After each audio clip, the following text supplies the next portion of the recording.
In today's Final Touch, Elvis Presley died on this date in 1977. Yeah, the king of rock and roll was also the king of the road trip getaway. And now one of Presley's motorhomes is going up for auction. It's one of 8 mobile homes parked on his property near Graceland. Presley spent time in the 60-foot mobile home at his Circle G ranch while escaping the limelight. He bought the home in 1967, changed hands twice since his death. The interior has been fully restored to its 1960s condition, including gold lead paint in the restroom.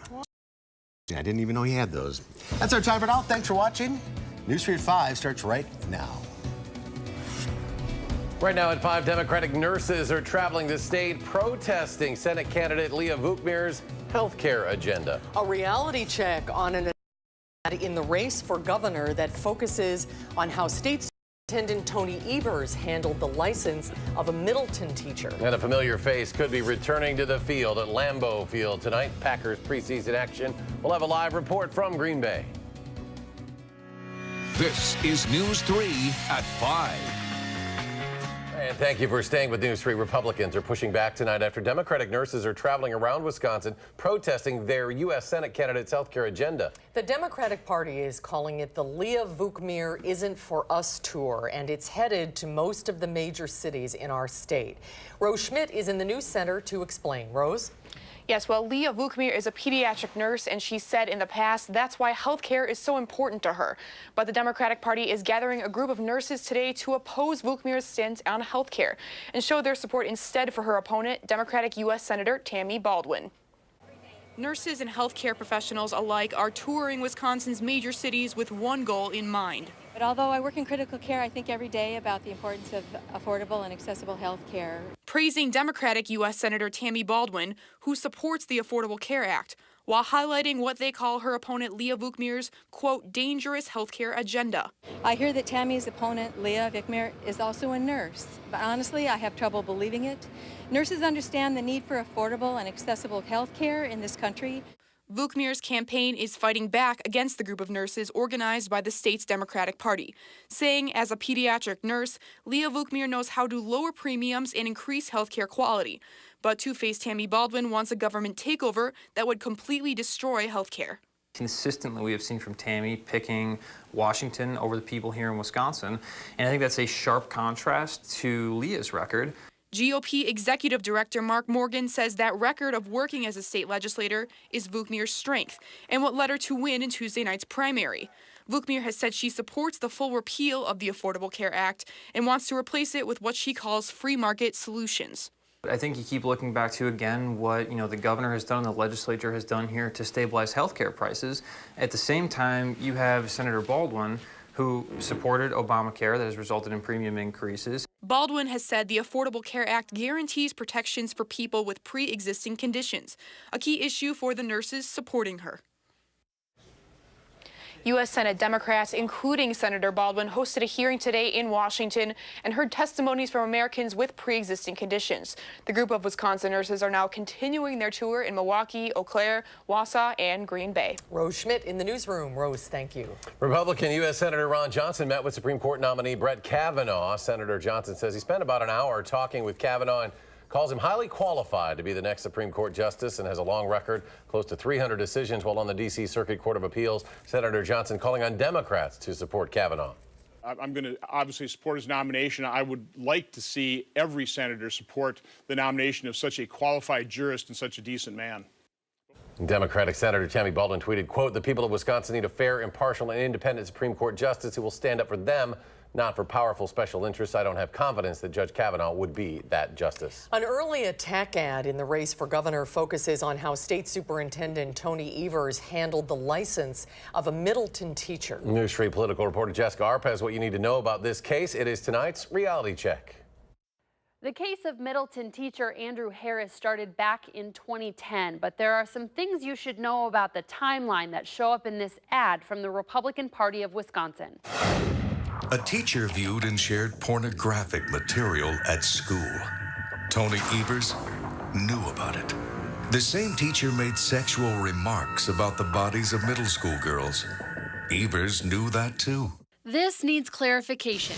Seventh grade teacher Andrew Harris was fired from Glacier Creek Middle School in Middleton in 2010 after being accused of receiving and sharing explicit emails while at work in 2008 and 2009.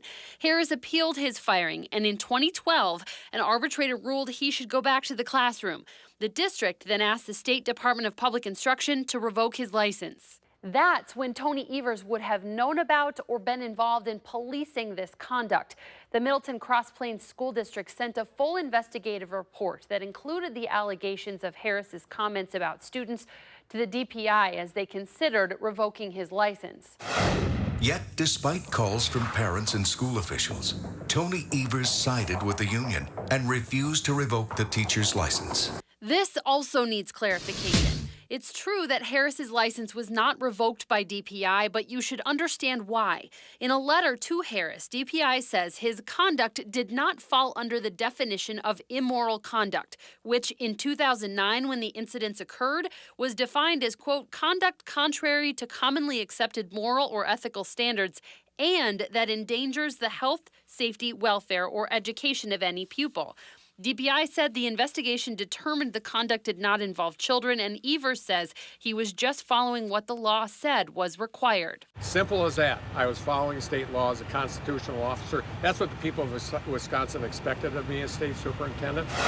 Because of this case, Evers worked on a change in the law that says viewing or distributing pornographic content at school is also considered immoral conduct. That law change, though, came in 2011 after Harris's case, and DPI determined that the law could not be applied retroactively. I'm Jessica Arp with this News 3 Reality Check.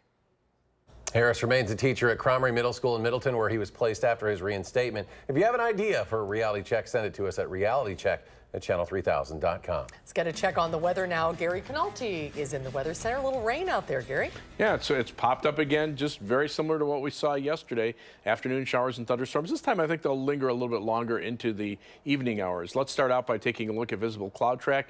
You can see how there was a little sunshine once the fog lifted this morning, and then those showers and thunderstorms popped up. Also, a weather system coming in from Iowa swirling around is also helping to enhance the shower and thunderstorm activity. So you can see a little more widespread shower and thunderstorm coverage across southern Wisconsin, especially out toward the Mississippi River. But there were some heavier thunderstorms up around the Fond du Lac area that dumped a couple of inches of rain up there.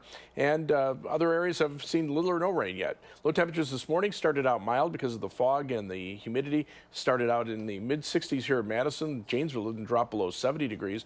But current temperatures are being held down because of the cloud cover, generally in the 70s. Few lower 80s over southeastern Wisconsin where there has been a little more sunshine. But dew point temperatures are very high no matter where you go, mid-60s to the lower 70s. Look for scattered shower and thunderstorm chances overnight, then some patchy fog tomorrow morning. Tomorrow will be partly sunny, warm, and humid. Just a slight chance of a shower or thunderstorm, especially in the afternoon. High temperature at 82. That's your first alert forecast. All right, thank you, Gary. Still no arrest following a patient abuse scandal inside Meriter Hospital. It has been 6 months since News 3 broke the story that Madison police were investigating unexplained injuries inside the hospital's newborn intensive care unit. Madison police confirmed to News 3 the case was turned over to the district attorney's office. The nurse who was initially suspended as part of the investigation is no longer with the hospital. A separate federal investigation found 5 newborns suffered unexplained injuries from bruises to a skull fracture. That same investigation concluded that Meriter failed to protect patients and report abuse properly. The buildings destroyed in the deadly natural gas explosion in Sun Prairie in July will be removed by the end of the month. The city of Sun Prairie says it plans to remove the buildings that were destroyed and fill in the basements by August 31st. A contractor struck a gas main July 10th, causing a leak that led to the explosion. Firefighter Captain Corey Barr was killed. Firefighter Ryan Welch seriously injured. The city said it is working with the Department of Transportation on the intersection there of West Main and North Bristol. Road work is expected to start September 3rd. Construction doesn't always go as planned. When crews hit a chunk of unexpected concrete as they started to dig in Maple Bluff, they never thought it would reveal a big piece of the community's history. Keely Arthur joins us in studio to share what they found. Keely? While Maple Bluff is currently building a veterans memorial to honor the 330 men and women from that community who served our country. When they tested the proposed site in Johnson Park, everything was clean, but that all changed once the real digging began. Within hours, construction crews hit concrete slabs, which turned out to be the foundation of Lakewood School, which was knocked down about 50 years ago. It's a really neat thing to have, know that some of that history is still there. There's a lot of people who are very fond of that school, and were sad to see the school district decide to take it down and not use it anymore. It's a part of history that you can't reclaim, but just knowing that there's still parts of it there is kind of cool. Officials say they were able to use hydraulic power to remove the slabs and keep on the completion date fittingly for the Veterans Day, November 11th. It's still on track. And coming up on News 3 at 6, we'll get a closer look at the school's past and the future of that Veterans Memorial. Who knows what history lies throughout Madison. Keely Arthur reporting with us in studio. Keely, thank you. Thank you, Keely. The state's Consumer Protection Agency says the number of scam calls claiming to be from the IRS is up significantly in the last week. DATCAP says it's gotten at least 4 times as many calls on this scam in one day this week compared to last week. It's the age-old "you owe the IRS money" type of call, where the caller threatens your arrest or some other punishment. There are a number of different versions of this scam. Here's one our executive producer Steve found in his voicemail this week.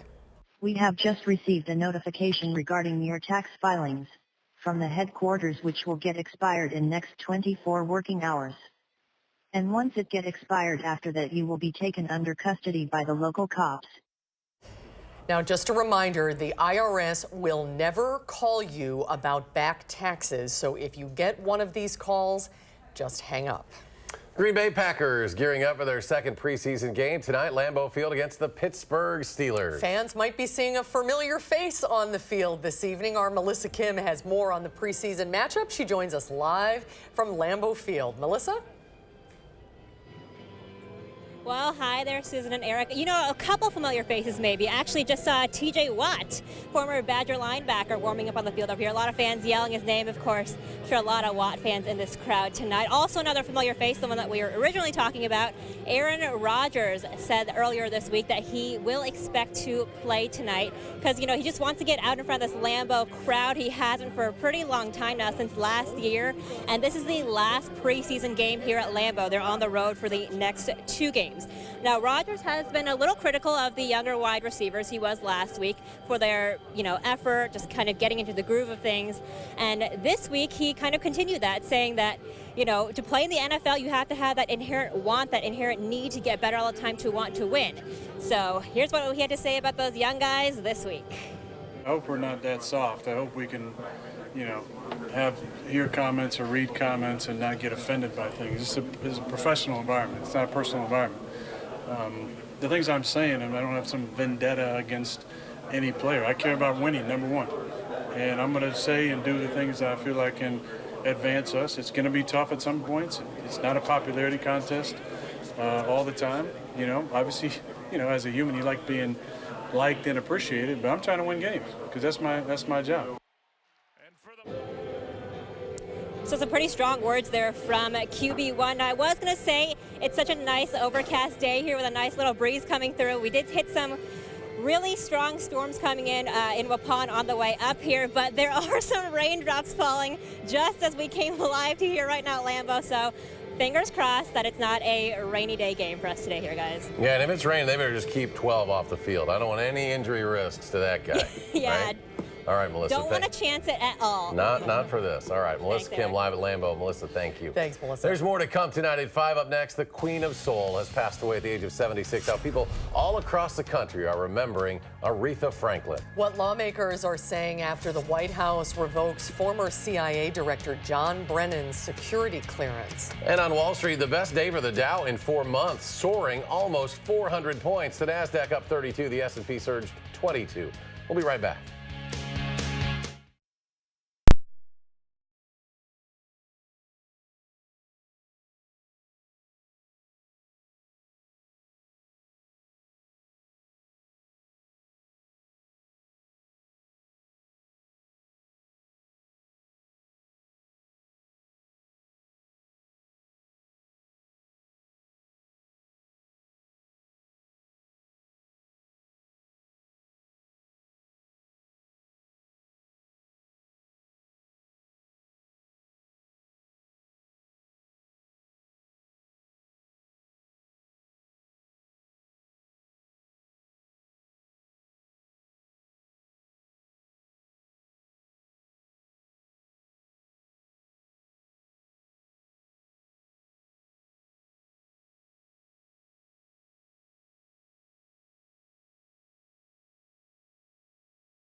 The Queen of Soul, Aretha Franklin, died this morning in Detroit. One of the world's most recognizable and soulful singers died of pancreatic cancer at the age of 76. Her career spanned more than 65 years. On Twitter, the tributes to the Queen of Soul poured in from fans to fellow legends, including Carole King, Diana Ross, and Barbra Streisand, who wrote, "It's difficult to conceive of a world without her." John Legend called her the greatest vocalist I've ever known, and Lin-Manuel Miranda wrote, "We will be listening to you forever." President Trump also offered his condolences. She's brought joy to millions of lives, and her extraordinary legacy will thrive and inspire many generations to come. She gave a powerful performance at the inauguration for President Barack Obama. He said in a statement with Michelle Obama, "Aretha helped define the American experience. In her voice, we could feel our history." Lawmakers on Capitol Hill are questioning the White House's move to revoke former CIA Director John Brennan's security clearance. President Trump ignored questions today regarding that move. Members of the United States Senate are speaking out. Some Democrats say the president's move is politically motivated, while some Republicans point out that Brennan is playing politics as well. It's pretty clear this is a president who goes out of his way to punish his political adversaries. I believe that John Brennan has acted in far too politically a role since he left the CIA. Meanwhile, Robert Mueller's team is still negotiating with the president's lawyers to see if he will sit down for an interview. Let's head out to the weather patio where most of us are going to see some rain tonight. Hi, Gary. Hi, it's pretty humid out here, and it smells like rain, let's put it that way. And I think we'll probably see some here in the backyard before too long. So far, we haven't had a drop here at the station, but let's start out by taking a look at visible cloud track. You can see the setup. Near the ground, east and southeasterly winds have been pushing some clouds from near Lake Michigan westward, and then an upper level weather disturbance with cool air aloft has been coming in from Minnesota and Iowa, and that's moving eastward. And the two kind of collide right over southwestern and south central Wisconsin. Thunderstorms have been blossoming up, and you can see the clouds now pretty much covering the sky. As we look at high resolution Doppler radar, you can see that things are actually we've seen some pretty heavy amounts of rain over parts of southwestern Wisconsin, and then also up toward the Fond du Lac area. Perhaps as much as 2 to 3 inches of rain has fallen there. But there are other places, especially just north of Madison, over southern Sauk County, that haven't seen a drop of rain. And as we look at Doppler track now, you can see how the showers and thunderstorms are starting to become a little more widespread, especially over the western parts of the area. Those will move eastward with time, and just about everybody should see some showers and thunderstorms tonight. But once that activity in Iowa and Minnesota moves eastward, there'll be just enough instability to perhaps pop up a shower or thunderstorm tomorrow afternoon across southern Wisconsin, but the chances for rain will be a lot less, and then Saturday and Sunday at this point should be dry. Live view from the Queen Bee Radio Skycam in Platteville shows plenty of clouds there, although a little break in the clouds. And there's the WISC Skycam looking off toward the east. Looks pretty cloudy and gloomy as we check out the almanac for today. High temperature 82, low temperature at 66. Right now, we're at 77. The airport reporting a thunderstorm. Winds out of the east-southeast at 5 miles per hour, but the dew point temperature is at 71 degrees. Temperatures are in the 80s where the sun is shining, especially up in the northern portion of the state where the cloud cover is thicker. Temperatures are mainly in the 70s, but the winds are pretty light, and so these storms are slow movers. So if you get caught underneath a heavier thunderstorm, you could get an inch, maybe 2 inches of rain, whereas you go 10 or 15 miles away, and they might have a lot less. And there's plenty of moisture for the rain. Notice the dew point temperatures, upper 60s to the lower 70s. On weather track, you can see the swirl in the clouds across Minnesota and Iowa moving eastward. It's actually an upper air disturbance. It's kind of cut off from the jet stream, so it's moving pretty slowly. But eventually, as that pushes to the east, it looks like the drier air that's back in the Dakotas, and it's warm, dry air. Temperatures are well into the 80s and even some 90s into North Dakota, but that weather will move eastward into southern Wisconsin for the weekend. Dew point temperatures, like I say, upper 60s to the lower 70s, but those dew points do drop off a bit farther out to the west. So on future track, the showers and thunderstorms gradually dying down overnight. Tomorrow we'll see just a couple of showers and storms pop up in the heat of the afternoon. They should die down tomorrow evening. And then on Saturday, we're looking for dry weather with partly sunny skies. And Sunday, we should see plenty of sunshine with temperatures into the middle 80s. So our forecast for tonight, low of 65, mostly cloudy, scattered showers and thunderstorms. It'll be muggy and see some patchy fog late. Tomorrow's high temperature at 82. It'll be humid, just a slight chance of showers and thunderstorms. On future track, look for scattered showers and thunderstorms become a little less numerous overnight.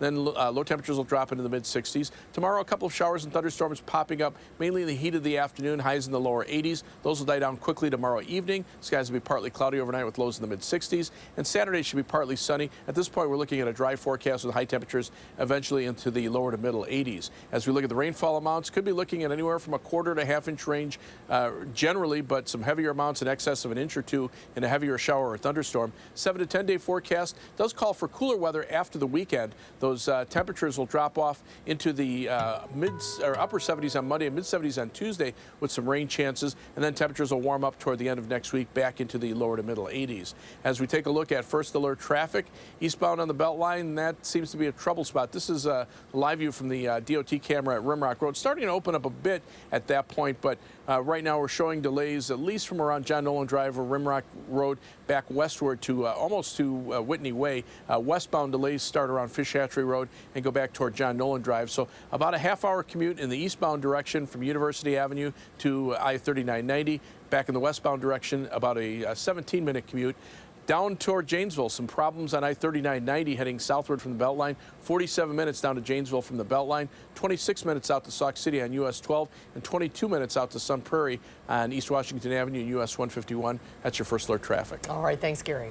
Ahead at 5, the Insurance Institute for Highway Safety conducting a test of 3 very popular minivans. We'll have the results after the break.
The Insurance Institute for Highway Safety is out with a new round of crash tests. This time the group looked at popular minivans. Henadoba reports. Researchers tested 3 minivans, the Honda Odyssey, Chrysler Pacifica, and Toyota Sienna, to see how they performed in crash tests on the front corner of the passenger side. The Odyssey came out on top with a good overall rating. The Pacifica was given an acceptable rating. The Honda Odyssey and the Chrysler Pacifica are IIHS top safety picks. They have good ratings in all of our other crash tests. David Zuby is the Chief Research Officer for the Insurance Institute for Highway Safety. He says the seatbelts and airbags performed well in all the minivans, but the Toyota Sienna received a marginal rating overall. The safety cage collapsed so much that we measured front parts of the vehicle structure moving back towards the passenger dummy as much as 20 inches. 20.2. Researchers also tested 5 minivans to see how easy it was to install car seats using the vehicle's built-in latch hardware, which stands for lower anchors and tethers for children. It is a system that all cars are required to have on board. It was required to help make it easier for parents to install child restraints. The Honda Odyssey received the highest grade for ease of use. The Dodge Grand Caravan, Kia Sedona, and Toyota Sienna finished with an acceptable. The Chrysler Pacifica received a marginal rating. The IIHS says overall, latch ratings have improved over the past 3 years. So has crash test performance as automakers continue to build safer vehicles. Henadoba, CBS News, New York.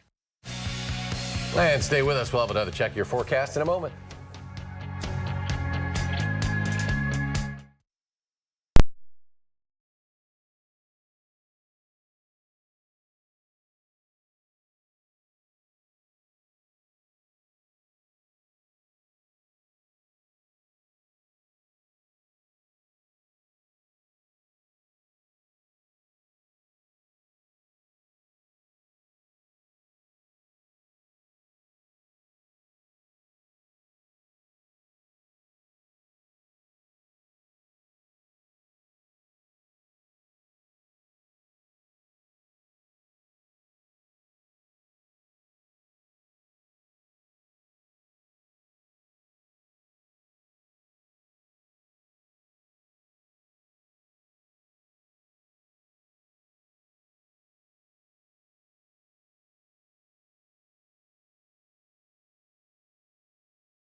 Gary's back. Final check of the forecast. So showers and thunderstorms really popping up, especially over the western parts of our viewing area, but a little band north and east of Madison kind of rotating northward. Temperatures right now mainly in the 70s thanks to the cloud cover and the high humidity. There's a little patchy fog out there already. We'll see that overnight. But tomorrow, look for highs in the lower 80s, a lesser chance of rain. Should be dry for the weekend. Rain chances early next week, and then temperatures warming up toward the end of next week. All right, Gary, thanks a lot. CBS Evening News coming your way next. We're back with more news in 30 minutes for News 3 at 6.